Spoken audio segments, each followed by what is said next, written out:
Hello, and welcome to this Christmas installment of Wholesome Mondays.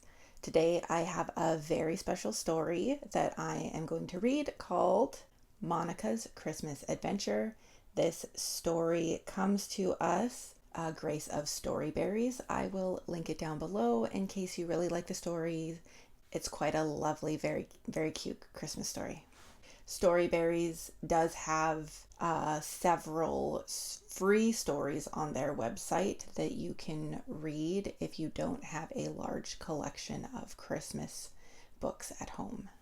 Monica's Christmas Adventure. Monica tried her best to fight the drowsiness she felt while she sat on the stairs on Christmas Eve. She waited for Santa to come down the chimney so she could meet him. But it was almost midnight and Santa hadn't arrived yet. She grew worried. She thought maybe she wasn't on his nice list. She began thinking back. She tried to remember if she had done something bad that year, but then she heard a loud thud out in the backyard. Monica's heart raced. Has Santa finally arrived? She thought.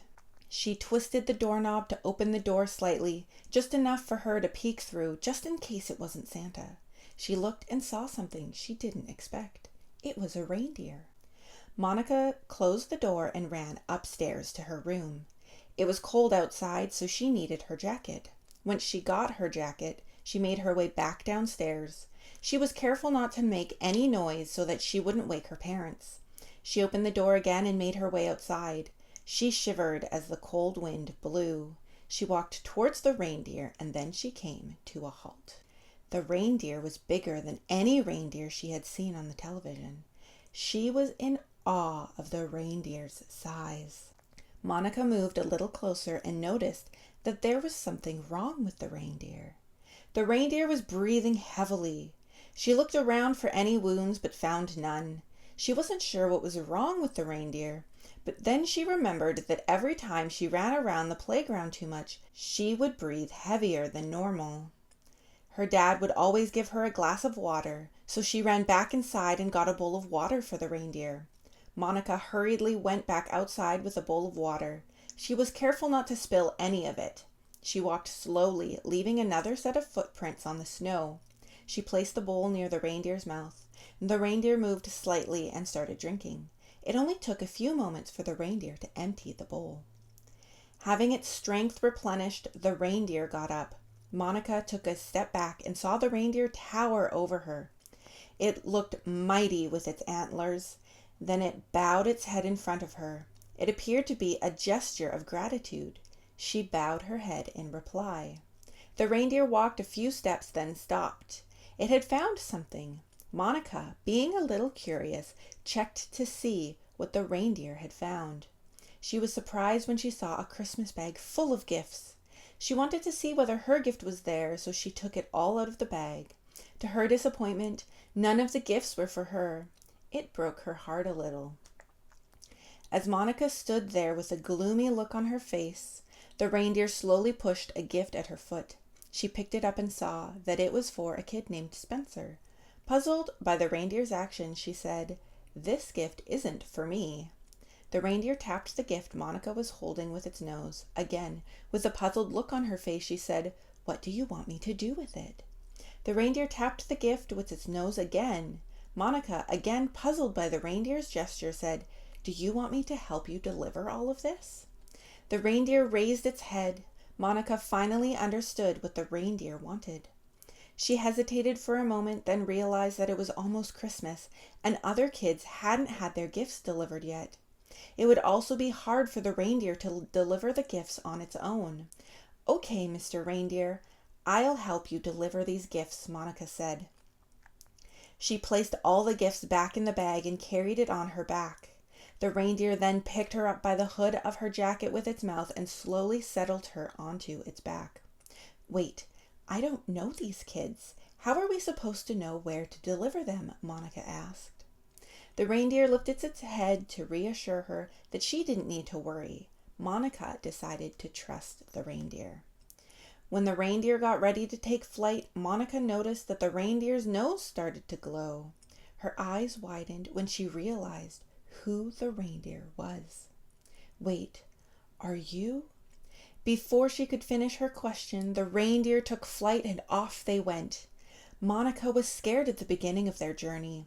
They flew through the starry sky. It was the highest she had ever been. She was afraid to look down at first. Then, when she saw how beautiful it was, all her fear simply disappeared. Rudolph made his way down and landed in front of a house. The house was filled with lights and decorations. Monica wasn't sure which gift was for the kid in that house, but before she could ask Rudolph, one of the gifts started to glow.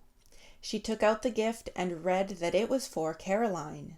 The gift then began to separate from her grasp and slowly float towards the chimney and disappeared. It was the most amazing thing she had ever seen. Rudolph then took flight and they were off to another house. With every house they went to and with every gift she saw flying into the house through the chimney, her heart grew fuller and happier. She forgot about the sadness she felt when she realized that her gift hadn't come yet or may never come. All she thought about while they flew through the night sky was how they needed to deliver these gifts so that everyone could have gifts to open on Christmas morning. When they got to the last house, Monica was curious and wanted to know what would happen if she held on to the gift as it flew to the house. So when the gift started flying, Monica held on to it as hard as she could. She soared to the roof of the house as she held on to the gift tightly. They came in through the chimney and landed safely inside the house. She saw the tree and walked quietly towards it. Hello. Monica was startled and immediately turned around and found a little boy standing in front of her. He was rubbing his eyes. He had just woken from his slumber. "Where's Santa?" the little boy said. Monica paused for a moment to think about what to say. "Santa lost one of his gift bags, so I'm delivering it for him with Rudolph," Monica said. She knelt down and placed the gift under the tree. "Don't open your gift until Christmas morning, okay?" Monica said. The little boy nodded. "What's your name?" Monica asked. "Spencer," the little boy replied. "Come on, Spencer, let's get you back to bed." Monica held Spencer's hand and guided him to the stairs. She watched as he slowly made his way up. When he finally disappeared, she smiled, and her heart grew a little fuller. Monica started levitating off the ground. She flew back to the chimney without her control. She went up and out and back to Rudolph safely. She glanced at the house one last time and then said, "Let's go home, Rudolph." As they made their way home, Monica took the time to enjoy the view from the sky one last time. They flew through the night sky. She felt the cold wind brush through her face. She laughed as she welcomed its cold touch. Rudolph landed on their front lawn, picked Monica up by the hood of her jacket, and safely settled her down on the ground. Monica turned and was surprised when she saw her parents waiting for her at the front door. She walked to them slowly with her head down. She stopped in front of them and said, "I'm sorry I left the house without telling you." Monica's dad picked her up and both her parents gave her a tight hug. "We were so worried about you when we checked in your room and you were gone, but someone assured us that you were okay," her mom said. Monica's dad sat her down and said, "There's someone here who would like to meet you." Before Monica could ask who, she heard gigantic footsteps coming down from the side of the house. She turned and saw the largest man she had ever seen. He was draped in red with a long white beard that reached up to his big round belly. It was him. It was Santa. "Ho, ho, ho there, little Monica," Santa said. She remained silent. She was in awe. Without intending to, Monica's eyes suddenly watered and tears started flowing down her face. "I heard you took care of Rudolph," Santa said. Monica nodded as she wiped the tears away. "It seemed that you also delivered some gifts for me too," he said. Monica nodded again, now wiping the snot coming from her nose. Santa rubbed her head gently and said, "I would like to thank you for helping me deliver those gifts." Monica stayed silent. "But there's one gift I haven't had the pleasure of delivering yet," Santa said. Monica's heart raced as she heard Santa's words.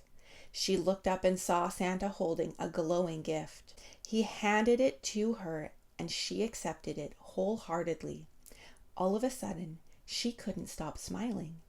Monica gave Santa a big hug as they said their goodbyes. She stood beside her parents, holding her gift tightly in her arms as they watched Santa hop on his sleigh. Rudolph, with his glowing red nose, gave her a nod. "Bye, Santa. Bye, Rudolph," Monica said. Santa flew to the sky and said, "Ho, ho, ho," as he disappeared. Monica slept beside her parents that night, thinking that was the best Christmas she's ever had. The end. I hope you enjoyed this Christmas story. Again, I will link it below in case you want to check out their other stories as well. Thank you for joining me on another story or poetry adventure. Please do like this video. You can subscribe if you want to see more from me, and hit that notification bell so you know when I post, which is every Monday for flash fiction and every Thursday for poetry. If you have suggestions for poets or other short stories that I should read, please let me know in the comments down below. I would love to hear your guys' suggestions. If you want to see what else I do around the internet, you can check out my Linktree. All my socials are there. If you like what I do here and you would like to support me monetarily, I do have a Patreon. My lowest tier is only $1.50 a month. And if you join for at least $5 a month, you get access to my Discord server. And I will see you guys in the next one. Thank you to everyone on my Patreon. Your support means so much to me, and I couldn't do this without you.